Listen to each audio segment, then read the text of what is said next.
theme music. No idea what it was. I'm Hilary. I'm Davita. This is the two Pilates Chicks. I almost didn't introduce us. And it's season 4, episode 14. Yeah. Woo! And this one, another one that we got the idea or request from a listener. Her name is Taylor. Shout out to Taylor. And her question was because she has a full-time 9-to-5 job, how do you go from being in a full-time job, part-time teacher of Pilates, to a full-time teacher of Pilates? Yes. And when do you know that's the right time? Mm-hmm. Which is like really hard question to answer because it's tough. Really depends, and there's that moment you have to make that decision for yourself. Yeah. But we kind of have some thoughts on it, as we always do. As we should. As we should. So we kind of have two thought processes. One is our own thought process of how we did it because we didn't come from a 9-to-5 structured job. Yeah. We both came from that movement background. We were always in a movement-based career. Yeah. But let's start with like Taylor being in that 9-to-5. Mm-hmm. I don't know what she does, but we'll just say some sort of full-time job that's not teaching Pilates and then teaches part-time. Mm-hmm. And so it's kind of, we have little notes here. It's that it's kind of like when you're part-time, you probably have those evening hours, morning hour early. Maybe you have the early morning before work hours, weekends. Yeah. And so when I have people come through teacher training, and I've had engineers, lawyer, marketing person, and they start part-time as teachers. And you build your clientele, and then it becomes a point of, okay, I can't take on any more clients. Right. Because of my job. You have such limited hours. So that's kind of that tipping point of, do I make this jump now? Yeah. Because there's no other way to do it.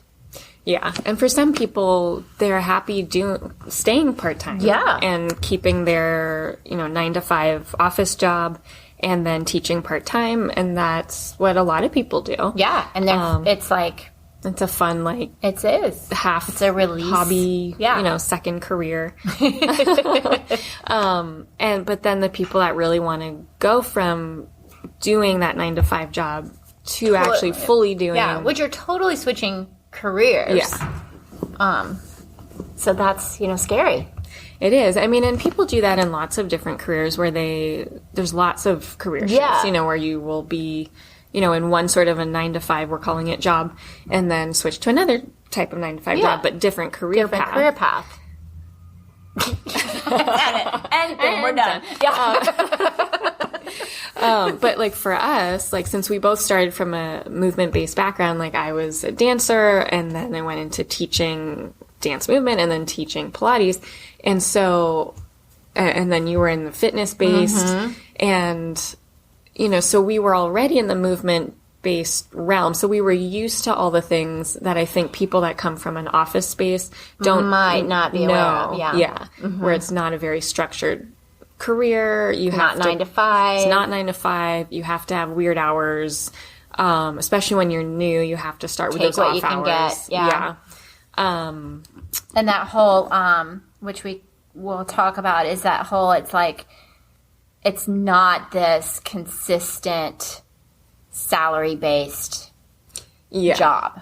Yeah, and it fluctuates in terms of, for sure. And during the year, there's seasons that fluctuate off and on. And as you teach longer, you can see and plan for those lower, slower seasons when people travel more, and you know that you're going to be having less clients at that time. I think as a new teacher, that can be scary, like to see like, I don't have anyone like that many especially people. If you're going from a salary-based full-time job where it's consistent in terms of your pay and what you're doing and hours and it's very structured in that, and then all of a sudden you're in this situation where it's like you could think, oh, yeah, great, yeah, I've got all these clients today, and you wake up, and it's like, boom, boom, boom, boom, boom. You don't anymore.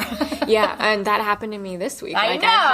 I had almost a day off just accidentally because I had 6 or 7 clients scheduled for the day, and that was on a Monday, and so throughout the weekend, all these different people blowing up. like, oh, I can't come in on Monday because of this or that or that, and they were all very legitimate reasons, and nobody late canceled. Yeah, no flaky. And so you cross them off one after the other if they're other. Oh, okay, well, almost have no tomorrow. So, but to know that that's going to happen and be aware of that. But then you have days where you're crazy busy. Yep. And have people back to back to back, and you don't have a moment to stop. Breathe. So I've learned how to appreciate those really slow, like weirdly relaxed days. Yep. Instead of being freaked out by it. Yeah.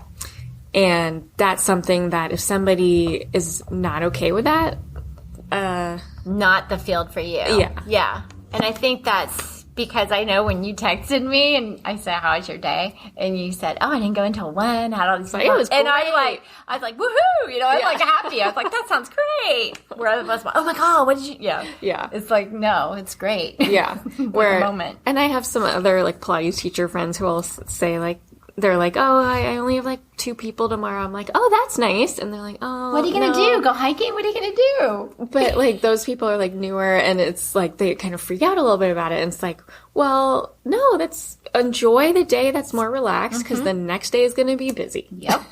And that's, I think, if you talk about, are you that type of person that needs structure? Are you that type of person that your job has to have that structure?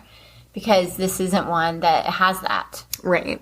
I mean, and I will say I am a person that likes in structure. my personal, in my life. I like to have my schedule and I have my regimen and I write things down. I don't like change. If I have something set, it better stay that way. Yeah. But when it comes to this, we're different. It's a different style. I mean, it's just, you just know it's not going to be set. But at the same time, like I try to make my schedule pretty structured. I'm like, I'm going to teach from this time to this time. And those are the hours I'll be in the studio. And so you can make it structured for yourself. But you can't rely on it. Yeah. You can't control other people. No. And I think also when you're making that jump from a real kind of full-time structured job to that full-time teaching job is knowing that, you've obviously been doing part-time, so you're coming from these hours of either early in the morning or late in the evening or the weekends. You're going to keep those, obviously. Yeah. Because that's your bread and butter right there. Because you already have clients. In those times, yeah. And then it's just like, you're just filling in, like taking whatever, however. Yeah. So I know, and we'll kind of go into it, but you could have like a 6 o'clock client, a 7 o'clock client, and then you're in now this full-time teacher, and the client wants 1, and you're like, well, it's like, you got to do it. It's like you have to do it. Yeah. And eventually, like you said, you teach so long that things shift and things become. Yeah. And then you can get more into a structured. Right. Yeah. I mean, and I say like I created a structure for myself, but it took years. Years. And I like when I first started teaching, I would go to the studio and I had, let's say, an 8 a.m. person, and then I would have maybe 8, 9, maybe 10. Go home. Yeah. Come back like 3, 4, 5. Yep. And then have an 8, 9, 10 or something like that, which these days sounds crazy. But that's what you do. Yeah. And you have to take the people that want those times when you're trying to build up. Yeah. And that's just it, because that's the other thing is like you have this structured full-time job, and maybe it's a desk job, whatever it is. And now all of a sudden you're making your schedule, you're setting your appointments, you're taking the phone calls and the emails and whatever it is. Yeah.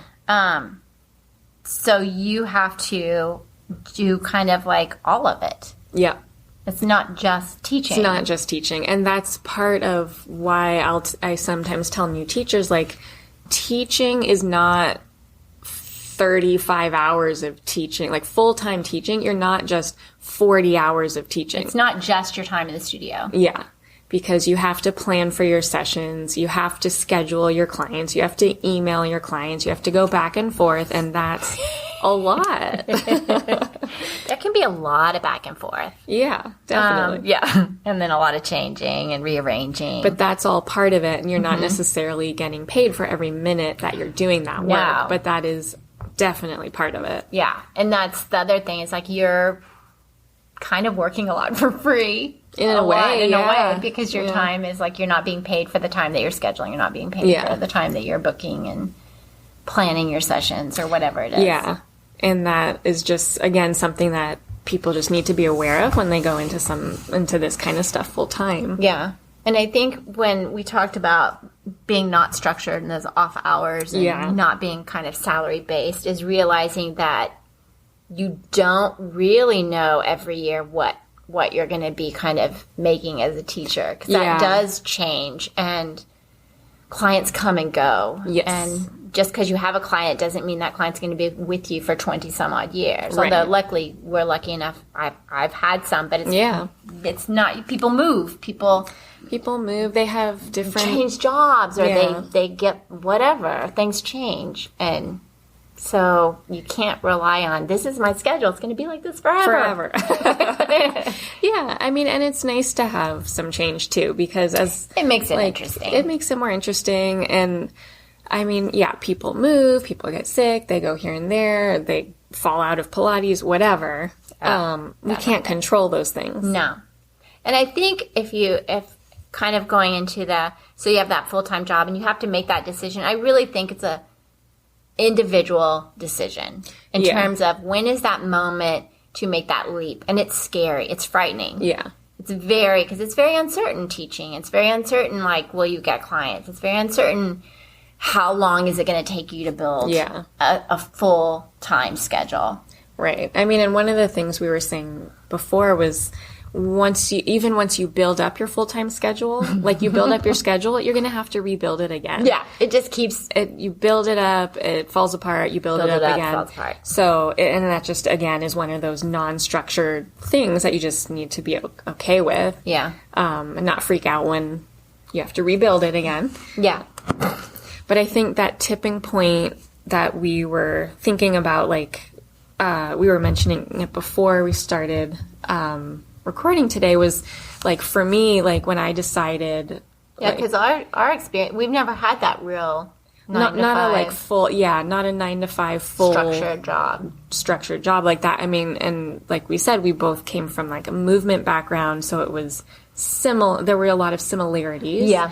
But the closest that I did was when I was at one studio that I had been teaching at for 2 years, and I was, like, the head person, and I was one of the lead instructors, and then I was starting to work somewhere else that became an opportunity to build up a new studio, and I decided to take that opportunity, and for a while I did both. Mm-hmm. And I was like, well, I'm not going to leave one until I build the other up more. And then I kept building up and up and up and up with the new studio, and then it was that certain point where I was like, I can't keep going back and forth. I can't do both. And it was scary to leave the one studio for the new studio, but it was the right decision ultimately. And at the time, it was finally like, I have to pick one or the other, and I'm going to. And that was kind of my same situation. I was at where I was when I got certified and trained. And I was at I was the group fitness director, so I had all these classes, and it was a private club, and I'd been there forever, and then Susan, my mentor, and I convinced him to, I don't know how we did it, but we went to the general manager and convinced him to build us a Pilates studio. And so we got a Pilates studio. Mm-hmm. And then it became obvious that I couldn't stay there because they were going to sell. It was being bought out. Yeah. And so we were given that opportunity of you can stay here till the end or you can go. Yeah. And so it was this moment of, okay, I could stay here. And I got an offer at another studio, like you did. Mm-hmm. And I can kind of like go in between both. And I was like, I can't. I've got to like figure this out. So I kept my group classes at that place. Oh, okay. Yeah. And then I moved and became a Pilates studio teacher in an actual Pilates studio, like just a boutique studio. But I was going back and forth between there and teaching classes. And then it came to the point that I had built my clientele, and I thought, okay, I'm going to have to stop going and teaching these classes, which was hard because I taught those people for years and years and years. Yeah. And it wasn't like these big group classes like you see now. Right. It was like 6 people, 5 people. Yeah. It's small intimate classes. But yeah, I had to make that decision and jump off. And and that's that same. And it's kind of different because I don't know if it's less scary because we're kind of in that environment already. Yeah. So it's familiar.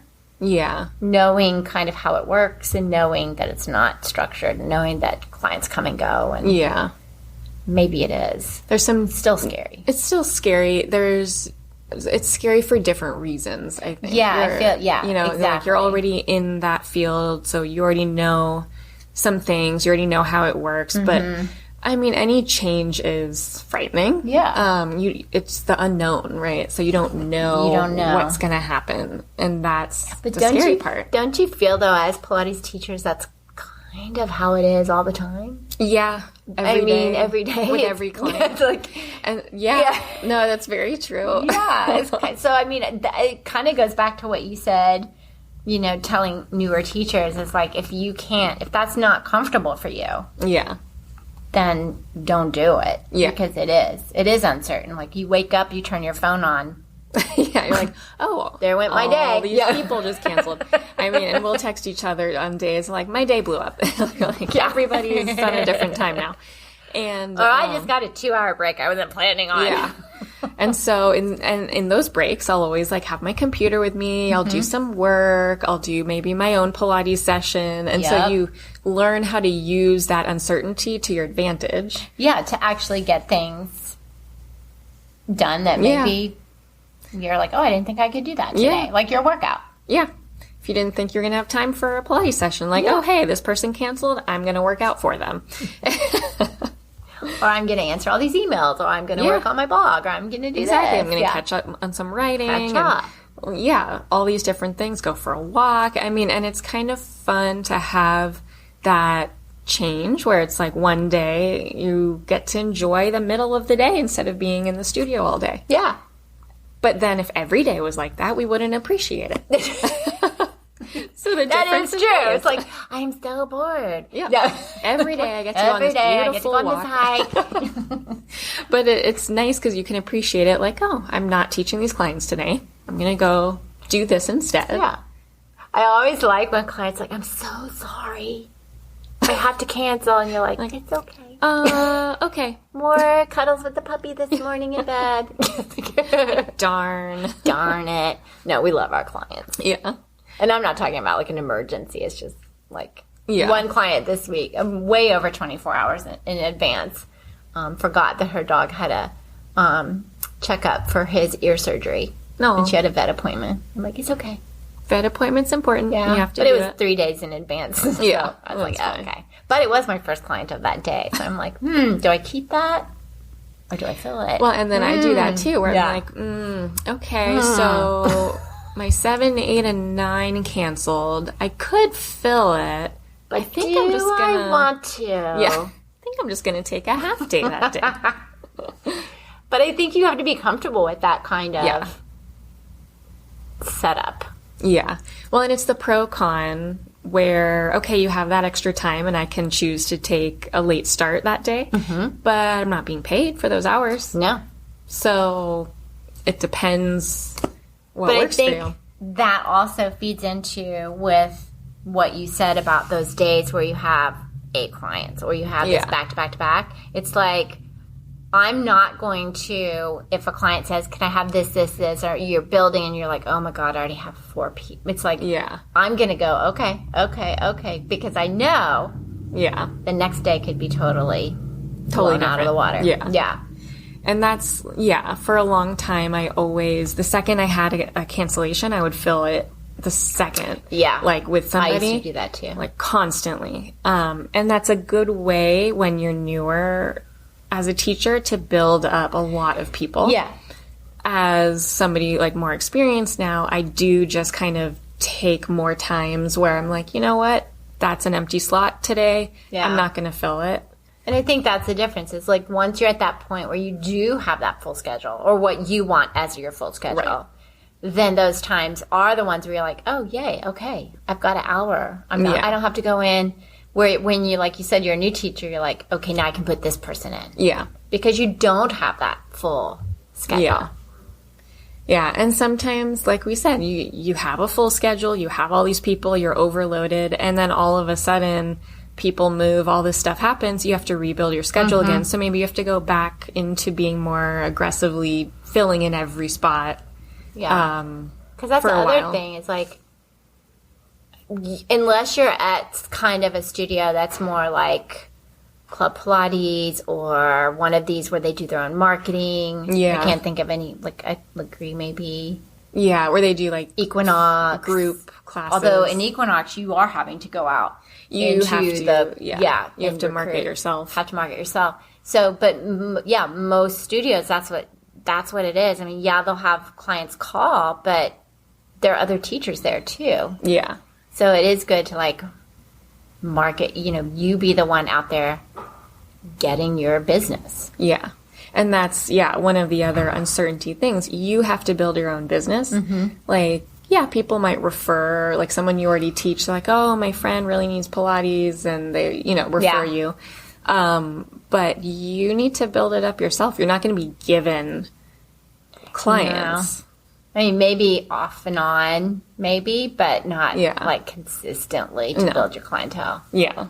And even your referrals, like there's only so many referrals your clients, like it's like how many friends do they have? Like, right. It's like, well, and then you also have to follow up with them. Yep. If somebody emails, you have to respond within a certain 24 hours. And I'm like, or so. That is such a pet peeve of mine. And it's so funny because I don't think a lot of teachers respond quickly. Yeah. Because one of the things I hear every single time is like, thank you for getting back so quickly. Yeah. And I'm like, are people not getting back quickly? Right. Yeah, I don't understand because that just makes no sense to me. It's like, because someone could just easily like go, okay, well, they're not answering. I'm going to go next. Yeah, I think maybe for some teachers, they just, like we're saying, they don't realize that that's a huge part of the business. Like, you have to get back to people. You have to respond. Also, follow up with people. If somebody if they came in for their first session, then the next day say, hey, it was great to meet you. How do you feel after your session? Great job. It was enjoyable. Looking forward to seeing you at whatever day their next one is, Yeah. So the follow-up is so important. It makes people feel good. Yeah. So, I mean, full-time teaching Pilates is not just teaching Pilates. It's all the business stuff. It's all the personal marketing, advertising, working with people. Yeah. The client psychology stuff, all that stuff. It's like you're doing administrative assistant type of stuff, too. For yourself. Yeah, completely. Yeah. And then you get into the whole aspect of, do you have to have a website? And then all of a sudden you're on this whole avenue of, and I think everyone should. I think it's important because... Even if you are in a club setting or if you have one. I have my own. I have, I mean... I think everyone should have their own website. It's something at least that people can go to as a landing page to just like know you're legitimate, know what you come from. Yeah. Just see a little snippet of your personality and your teaching style. Yep, agreed. That it doesn't have to be that you're like booking through it or whatever. No, like I don't book people through mine. I have my contact on it, but I don't have a scheduling app on it. Or a payment system. I don't use that. I don't either. So it's you can just use it as it's somewhere for people to reach you through. Yeah. Yeah. And I just think it's important because I don't trust practitioners that don't have a website. You're kind of like, what's your story? Yeah. Like, where did you come from? How do I know you're legit? Yeah. Yeah. It's like, I don't know. It's kind of like those robocalls. It's like, yeah. Who are you? What? Where'd you come from? Where'd you come from? How'd you get this number? No. But it is, I really think whether you're coming from that movement like we did, like teaching classes, whatever it is, or you're coming from that structured 9-to-5 job, no one can really tell you, now's your moment. Yeah. Jump ship. Right. It has to be, it's going to be scary. It will be, no matter what. It's going to be this uncertainty. I don't know what's going to happen. But it's just that moment of like, okay, I'm going to take a breath and do it. Yeah. And go for it. Yeah. And that's really all it is. Yeah. Like, it will be scary. It will be hard. Secure. Yeah. It will not feel secure. I don't know. It's like, I always tell people going through the teacher training that it takes at least a year to build enough clientele where you feel like, okay, I'm teaching. Mm-hmm. Yeah, I think that's true. Yeah. And then I think it tells, well, over a year to really get where you want to be in terms of your schedule.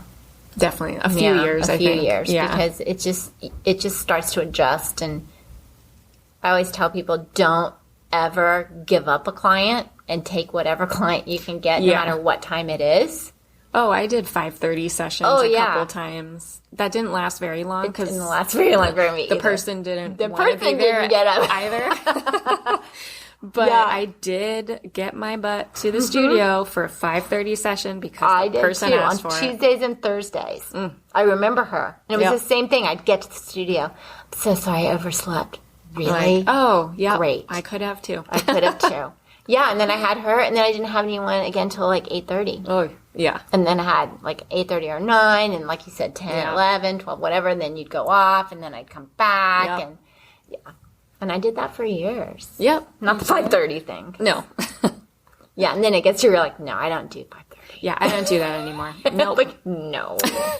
But when you're trying to create that full-time business, when you're going to do it. You have to take what people ask for. Yeah. To a certain extent, you need to make sure you're like safe and healthy and like able to do it. But you do just kind of need to take the times that people ask for and never give up a client, because I've gotten plenty of clients from other clients who I was like, oh, I so wish I didn't have to deal with this person anymore. Yep. And then that person ends up falling off, but they've referred somebody else. Yep. And then I have this amazing client from that person. Yeah. And that's just it. It's like, don't ever give up a client, because it really does. It's like, it just adjusts naturally. It does. And then all of a sudden you're like, oh, look, I have this schedule that I like. It works. Yeah. But I didn't plan it. It just kind of happened. Yeah.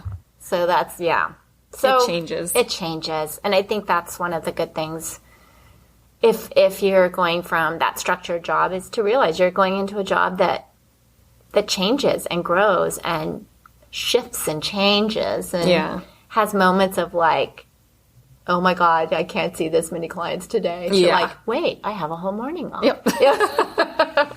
Yep. Yeah. And it's nice. Yeah. So I think it's just really up to the individual. It's very personal. No one can really tell you. Super, super individual. You just have to know in your gut what you're doing in terms of like what you're getting into, like all these things what your expectations are. Did we already do that episode? Did we? We've talked about that a little. Yeah, the realities of teaching. I don't think it's come out yet, though. I'd have to look at that. Yeah, we have to look at it. We don't know. But we do have an episode of the realities of teaching, of all these sorts of things, of what to like actually expect as a teacher. Yeah. That you don't realize. You're like, oh, wait, what? Yeah. That is I don't think it's come out yet. But that's all the things that are part of full-time teaching. Yeah. So when you're finding that tipping point, finding that time to jump into it. There you go. Just knowing that those are all the realities of teaching. Yeah. Yep. I think that's good. I think we answered Taylor's question perfectly. She's like, it's so clear now. Oh, it's so clear. So clear. You can always message us if you still... Yes, if you're still confused. Or anyone else. But, our sponsor. Yes. Even though we'll have already done it, we are heading to the Beverly Wilshire. That sounds so like frou-frou, doesn't it? It does. Yeah. We're going there for a cabana work day. Yes, we got a cabana by the pool. And we are going to work. We're bringing our computers. But we are going to eat. Yes. And enjoy the pool. Yes. And just kind of have a chill work day. Which sounds so We nice. may actually take naps because we're going to be like in the cabana. It's like, wait, what? Did we fall asleep? Work and nap and eat. Sounds perfect. But if you are ever in LA, check out the Beverly Wilshire because it is. It's a beautiful. It's lovely. It's lovely. We're not staying there because we can't. But it's very pretty. It's very pretty and nice to visit. I like the whole vibe of it. So anyway, that's it. Yeah, that is season 4, episode 14. Woohoo! And done. Yeah. Bye guys. Bye guys. Bye.